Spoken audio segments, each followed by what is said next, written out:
facts of the matter are this. People like to complain about the parts counter jockey.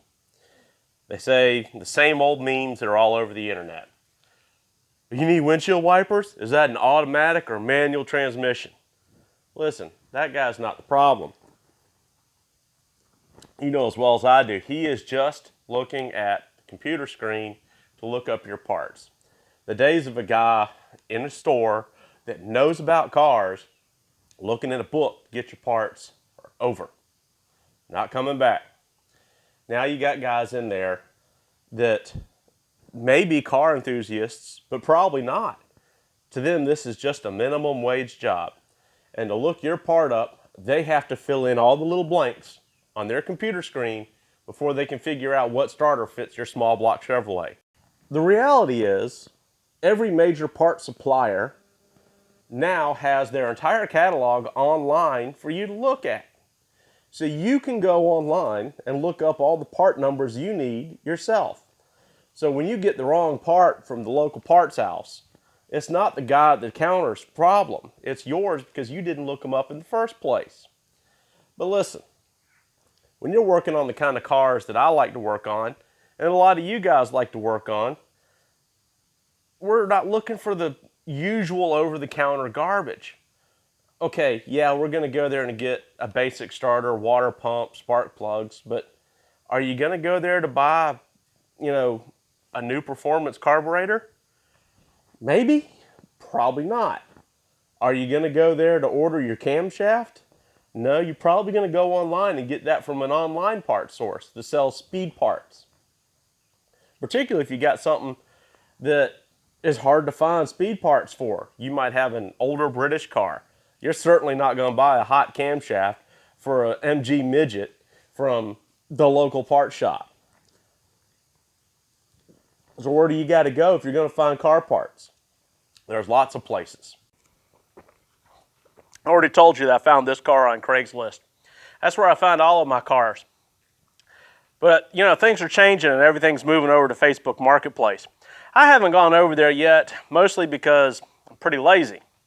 But this car, and a lot of the car parts on it, all came off of Craigslist. Now, I found that if you're looking for cheap, reliable daily transportation, if you search surrounding areas, find some place with a college town. You can usually find something pretty good there. I've done good with that. This car I told you I found when I was looking for parts for the red Plymouth. It was a big project, but it was worth every bit of it. But I am going to tell you where I found all the parts for the Plymouth. And it's going to be a place that people often overlook. Now, I could tell you that a lot of my car parts came from Big Am Auto Recyclers out in California.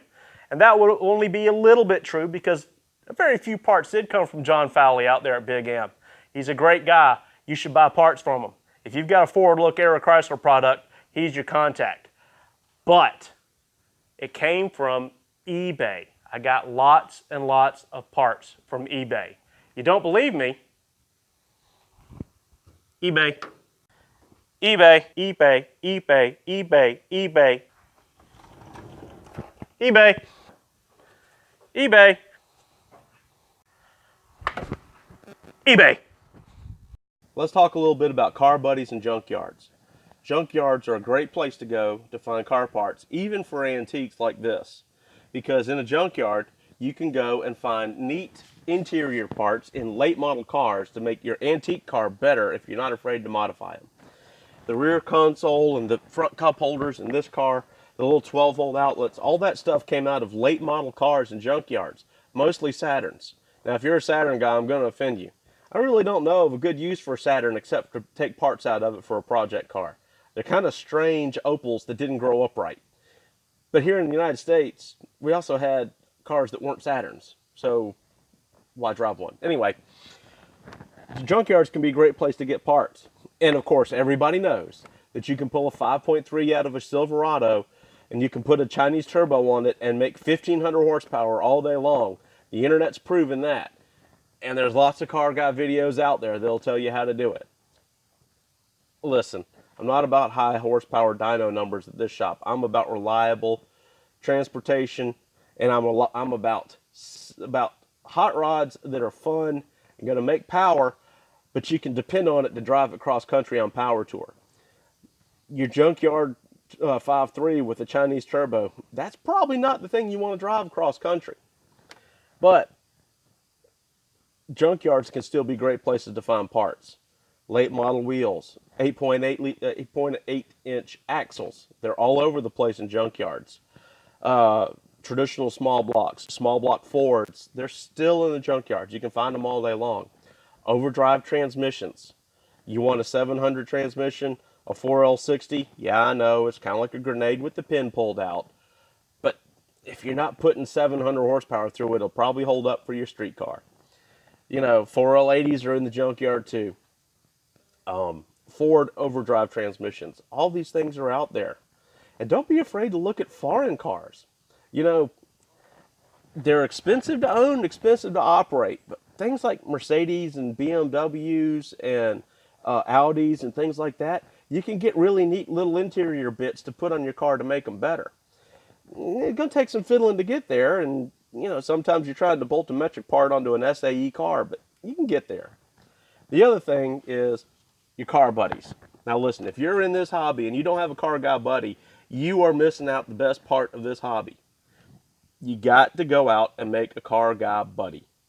You got to have somebody that's willing to go with you to your car shows, your cruise nights, cars and coffee, your car meets, power tour, track days, drag racing, all the things that you want to do in this hobby.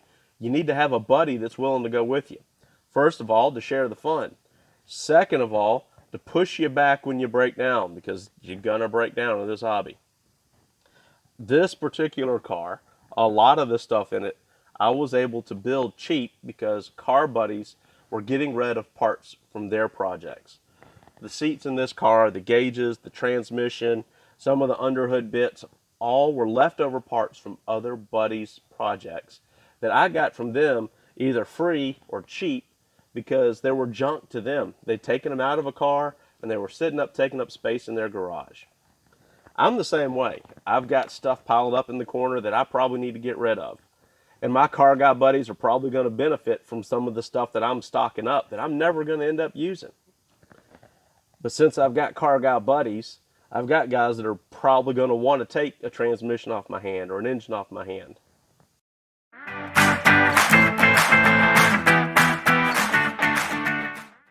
And ultimately, you're the one that's responsible for finding the right car parts.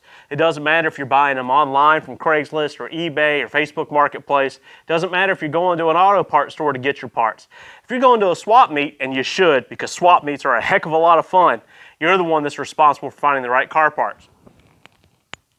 And here at Cooper Heavy Industries, we know that the right part is always the cheapest part, which is why we always try to buy brand used.